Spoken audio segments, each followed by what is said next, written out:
አብዛኞቻችንን ከሰው በታች አድርጎ የሚያስቀራን፣ ሌሎች ጥቂት ሰዎችን ደግሞ ያማረ ህይወት፣ ስኬታማ ህይወት፣ ብዙ ሰው የሚቀናበትና የተሟላ ህይወት እንዲኖራቸው የሚያደርጋቸው ምን ይመስላችኋል?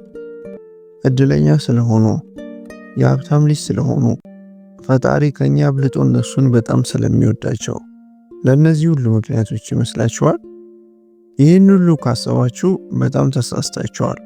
ምክንያቱም እነዛን ጥቂት ሰዎች በዛ መልኩ ስኬታማ ያደረጋቸው እድል ሳይሆን የተለየ ህግን ስለሚከተሉ ብቻ ነው። በዛሬው ቪዲዮ ጨክናችሁ ህይወታችሁን እስከ ወዲያኛው ለመለወጥ የሚረዷችሁን 7 ህጎችን እንመለከታለን። አንድ የማስጠነቅቃችሁ ነገር ታዲያ እነዚህን ህጎች ቀላል አይደሉም ወይም በጣም ምቾት የሚሰጧችሁ አይደሉም። ነገር ግን አቅሙ እያላችሁ፣ ትልቅ ፖቴንሻል እያላችሁ፣ እውቀት እያላችሁ፣ ፍላጎት እያላችሁ ህይወታችሁ እያያችሁት እያመለጣችሁ ከሆነና ሌሎች ከናንተ ባነሰ በጣም ትልቅ ነገር ሲያደርጉ እናንተ ግን ታስራችሁ ወደ ኋላ በመቅረት ከሰው ሁሉ በታች እንደሆናችሁ ከተሰማችሁ በትክክልም ለእናንተ የቀረበ ትክክለኛ ቪዲዮ ነውና እስከ መጨረሻው አብራችሁን በመቆየት ብዙ እንድታተርፉ ስል ጋብዛችኋለሁ። ለግራር ቻናል አዲስ ከሆናችሁ እንደተለመደው ሰብስክራይብ በማድረግ ቤተሰብ እንድትሆኑ ጋብዛችኋለሁ።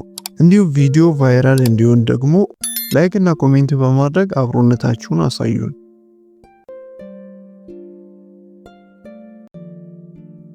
ከህጎቹ መካከል የመጀመሪያው ከምታገኙት ነገር ላይ ለፈጣሪያችሁ መስጠት ልመዱ። ለቤት አከራያችሁ የተስማማችሁበትን ኪራይ በየወሩ ትከፍላላችሁ።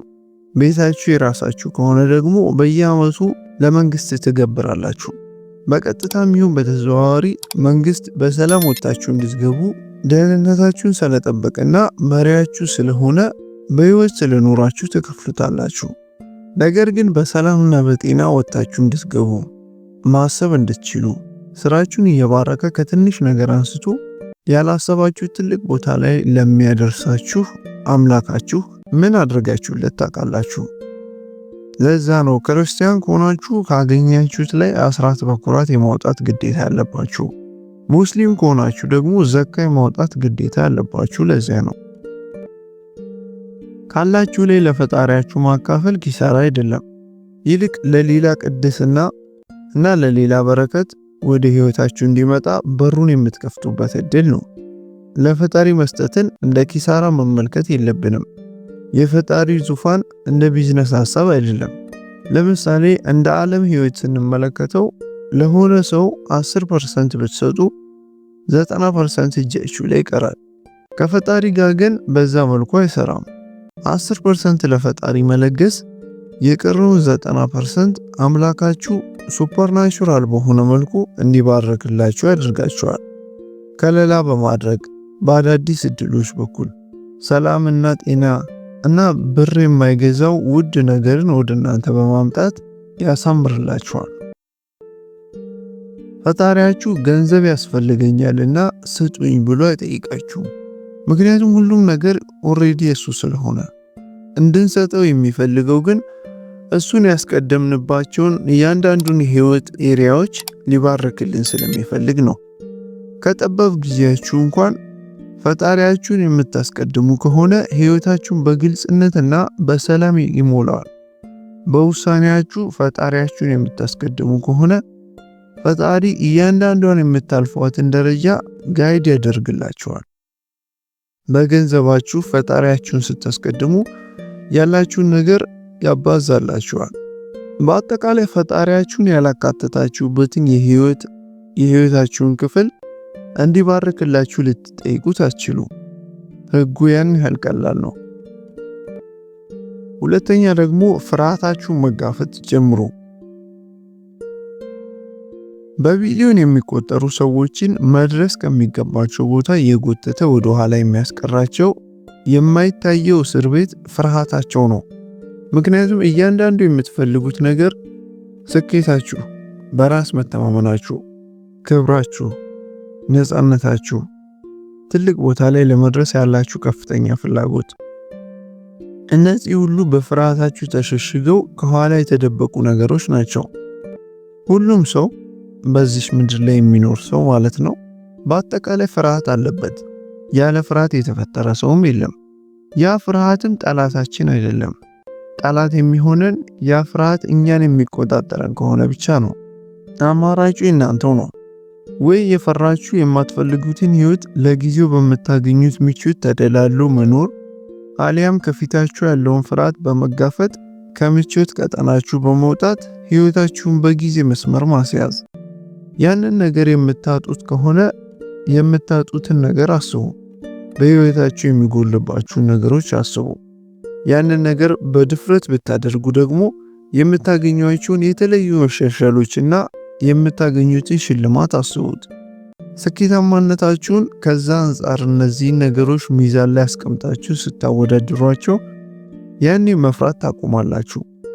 ያኔ በድፍረት እና በከፍተኛ በራስ መተማመን ወደፊት ትጓዛላችሁ።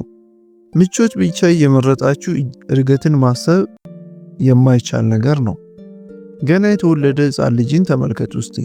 ቀጥ ብሎ በእግሩ ለመቆም ብዙ ጊዜ ወፌ ቆመች እየተባለ ደጋግሞ ይወድቃል። ለመራመድ ሲሞክር ደጋግሞ ይወድቃል። መሮጥ ሲለማመድም እንዲሁ ደጋግሞ ወድቋል። የሆነ ህመምን ኤክስፒሪየንስ ሳናደርግ እድገት አይገኝም። ስለዚህ እድገትን መጋፈጥ በጣም ወሳኙ ህግ ነው።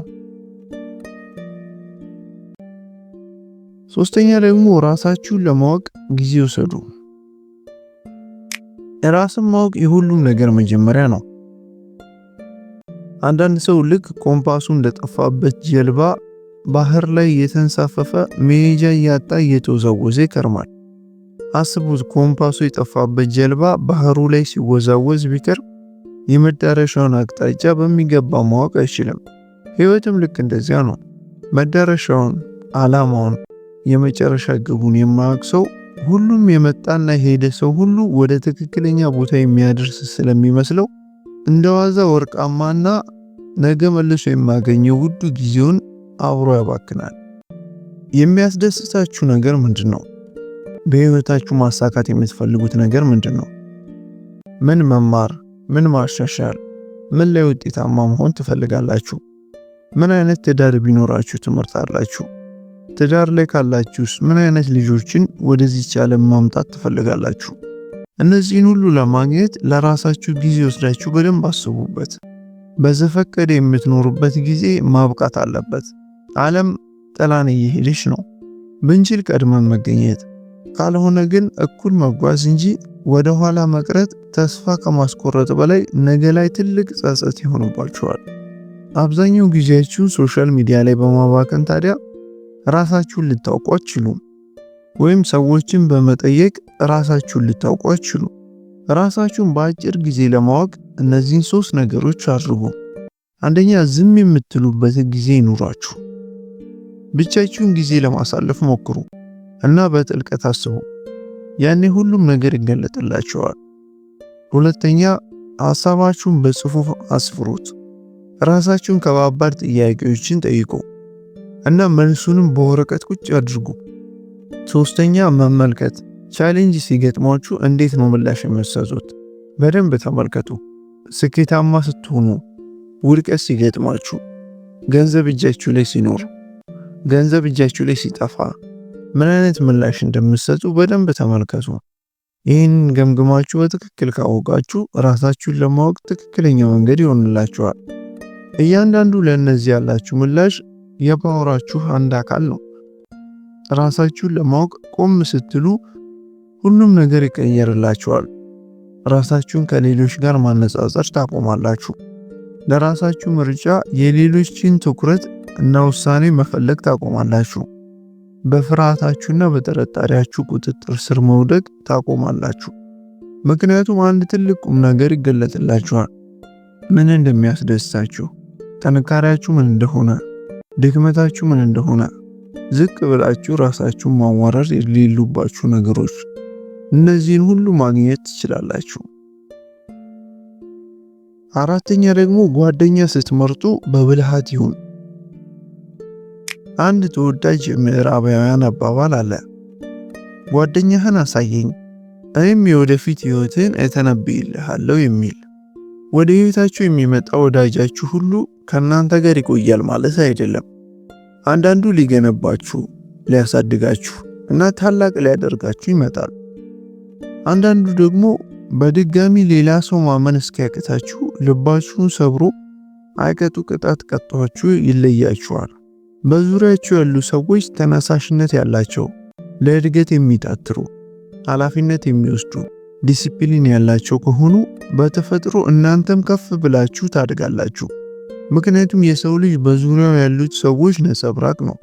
ነገር ግን ዙሪያችሁን የከበቡ ሐሜተኞች፣ ሰነፎች፣ ቀናተኞች ሰዎች፣ ሰበብ ብቻ የሚወዱ ሰዎች፣ እንደዚህ አይነት ሰዎች ከሆኑ ሳታስተውሉ እየሰመጣችሁ እንደነሱ ትሆናላችሁ። እናንተ እያንዳንዱ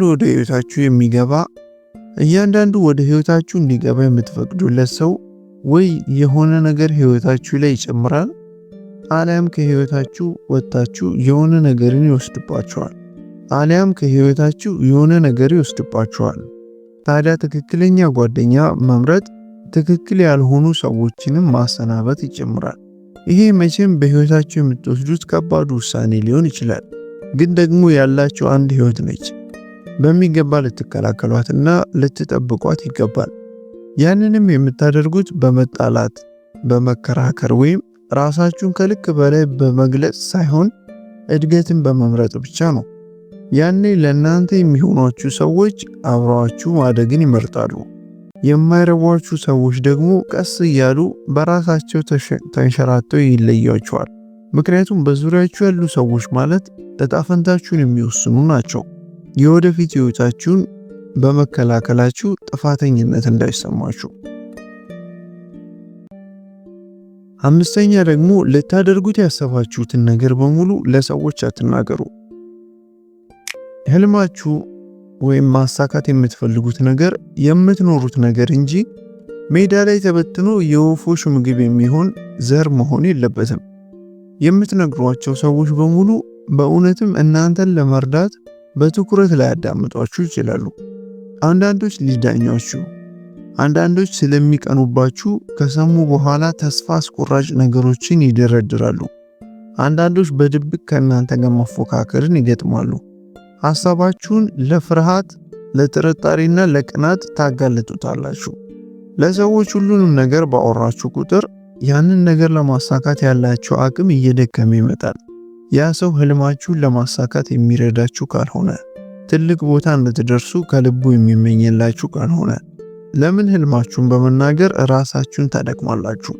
አንዳንድ ሰዎች ከፊታችሁ ይስቅላችኋል፣ ከእናንተ ሲለዩ ግን ስለ ውድቀታችሁ ይመኛሉ። በዛ ምክንያት በእናንተም ሊያምኑ አይችሉም። አንዳንዶች ደግሞ ለክፋት አስበው ሳይሆን የሚሰማቸው ፍርሃት፣ ውስንነትና ውድቀት ያስተጋቡባቸዋል። ስለዚህ ይህንን ተረዱ። ሰዎች የእናንተን ህልም በእነሱ መነጽር ነው የሚመለከቱት። ለሰዎች እናንተ የታያችሁንና ልታሳኩ ያሰባችሁትን ተአምር ስትነግሯቸው ይስቁባችኋል። ጭራሽም እብድ የሆናችሁ ሊመስላቸው ይችላል። ነገር ግን ፈጣሪ ያንን ህልም እናንተ ውስጥ ብቻ ስላኖረው ለእናንተ ነው እንጂ ለሌሎች ቀልድ ነው የሚመስለው። አንዳንድ ጊዜ ውስጣችሁ ያለው ነገር ልውጣ እያለ ሊያስቸግራችሁና ለሰዎች የግድ መነገር እንዳለበት ሊሰማችሁ ይችላል። ነገር ግን በጭራሽ ልታሳኩ ያሰባችሁትን ነገር ለሰዎች አትናገሩ። ይልቅ ሰርታችሁ አሳዩና ስራችሁ አፍ አውጥቶ እንዲናገርላችሁ ብቻ አድርጉ። ስድስተኛ ደግሞ ባላችሁ ነገር ላይ ብቻ አተኩሩ። በአንድ ወቅት አንድ ሰውዬ እንዲህ ሲል ይናገራል።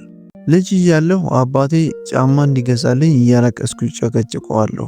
አባቴም በወቅቱ አቅም ስላልነበረው ፍላጎቴን ሊያሟላልኝ አልቻለም። እኔም ለቅሶዬን ማቆም አልቻልኩም። ከዛ በድንገት ሁለቱም እግሮች የሌሉት ሰው ተመለከትኩ። እናም ለቅሶዬን ወዲያው አቆምኩኝ ብሎ ተናገረ። አንዳንድ ጊዜ የምንመኘውን ተጨማሪ ነገር ስናስብ ከኛ የባሰ ህይወት የሚኖር ሰው እንዳለም መገንዘብ ይጠበቅብናል። አብዛኛው ሰው የሌለው ነገር ላይ ብቻ ነው የሚያተኩረው። ጉድለታችንን ብቻ የምናይ ከሆነ ተስፋ እንቆርጣለን። ባለን ነገር ላይ ብቻ ግን ስናተኩር የተትረፈረፈ ብዙ ጸጋ እንዳለን ይገባናል። ታላላቅ ስራ ፈጣሪዎች፣ መሪዎችና አሁን ዝነኛ የሆኑ ሰዎች በሙሉ ከነበራቸው ነገር ነው የጀመሩት እንጂ ሁሉም ተትረፍርፎላቸው ወይም ሁሉንም አሟልተው አልተፈጠሩም። አሁን ያለንን ነገር በአግባቡ መጠቀም ካልቻል ብዙ ነገር ሲመጣም መጥፊያችን ነው የሚሆነን እንጂ ለኛ ጥቅም አይሰጠንም። ነገር ግን በአመስጋኝነት ያለንን በአግባቡ ቦታ ከሰጠነው ትንሽ ሐሳባችንን ወደ ቢዝነስ መቀየር እንችላለን። ትንሽ ክህሎታችንን ወደ ሙያ ይለወጥልናል። ትንሿ ከሰዎች ጋር የፈጠርናት የዛሬ ግንኙነት ወደ ትልቅ ኔትወርክ ትለወጥልናለች። ትንሿ እድል ትልቅ በር ትከፍትልናለች። ስለዚህ ራሳችሁን ከሌሎች ጋር በማነጻጸር አይነ ስውር መሆናችሁን አቁሙ። ከልክ ያለፈ ፍላጎታችሁ ምስጋና ቢስ አያስመስላችሁ። የጎደላችሁ ነገር ያላችሁን ነገር እንዳይሰውርባችሁ ተጠንቀቁ። ባላችሁ ነገር ላይ ብቻ አተኩሩ እና የምትፈልጉትን ነገር ሁሉ ከዛ ቦታ ማግኘት ትጀምራላችሁ። ሰባተኛ ደግሞ ከሁሉ በበለጠ ራሳችሁ ላይ ብቻ አተኩሩ። አብዛኞቻችን ስራችን ላይ፣ ቢዝነሳችን ላይ፣ ሌሎች ሰዎች ላይና ግቦቻችን ላይ አተኩረን ስንሰራ ያንን ሁሉ የሚቆጣጠረውን ራሳችንን እንዘናጋዋለን። ክህሎታችን፣ ሙያችን፣ ያለን ዲሲፕሊን፣ ልማዳችን፣ ዕውቀታችን፣ እነዚህ ሁሉ እድገታችን ወይም ውድቀታችንን የሚተነብዩ ኃይሎች ናቸው። ተመሳሳይ ሰው ሆነን ከቀረን ትልቅ ደሞዝ ቢኖረንም አያድነንም። ካልተዘጋጀንበት የተሻለ የሥራ ዕድል ቢመጣ እንኳን አይረዳንም። ስኬት ሁሌም የሚመጣው ራሳችንን ማሳደግ ከጀመርን በኋላ ነው። አስቡት እስቲ፣ በጣም ዲሲፕሊንድ ከሆናችሁ ውጤቶቻችሁ ይሻሻላሉ። አስተሳሰባችሁ ከተሻሻሉ ውሳኔዎቻችሁ ይሻሻላሉ። ዕውቀታችሁን ካሻሻላችሁ እድላችሁን ታሰፋላችሁ። ስሜታችሁን መቆጣጠር ላይ በጣም ጎበዝ ከሆናችሁ ከሰዎች ጋር ያላችሁ ግንኙነት የተሻለ ይሆናል። የውስጥ ዓለማችሁን ባሻሻላችሁ ቁጥር የውጭ ዓለማችሁ እናንተን ከመከተል ውጪ ሌላ አማራጭ አይኖረውም። ታዲያ ይህንን እርግጠኛ ሁኑ። ገንዘብ ከማሳደዳችሁ በፊት፣ ዝናን፣ ዕውቅናን ለማግኘት ከመሮጣችሁ በፊት ራሳችሁን ማሻሻል ላይ አተኩሩ። አስተሳሰባችሁን ለማሻሻል ጠንክሩበት። ልማዳችሁን በጣም ምርጥ ለማድረግ ሞክሩ። እድገታችሁን አስቡበት። ምክንያቱም የሆነ ሰው የተሻለ በሆነ ጊዜ የነካው ነገር ሁሉ የተሻለ ይሆንለታል። በስተመጨረሻም እንግዲህ ህይወት በድንገት የተሻለች አትሆንልንም። ህይወት የተሻለ የምትሆነው ጥንካሬን፣ ጥበብን፣ ጠንካራ ህይወትን የሚገነቡ ህጎችን ስንከተል ነው። ምክንያቱም ሰክሰስ ምስጢር ሳይሆን ፎርሙላ ነው። እነዚህን 7 ህጎች ዝም ብለን የምናዳምጣቸው ሐሳቦች አይደሉም። ይልቅ ልንኖርባቸው የሚገቡ ትልልቅ ልማዶች ናቸው። እስከ መጨረሻው ስለተከታተላችሁኝ ከልብ አመሰግናለሁ። ለገራድ ቻናል አዲስ ከሆናችሁ ሰብስክራይብ በማድረግ ቤተሰብ እንድትሆኑ በድጋሚ ጠይቃችኋለሁ። ሰላም።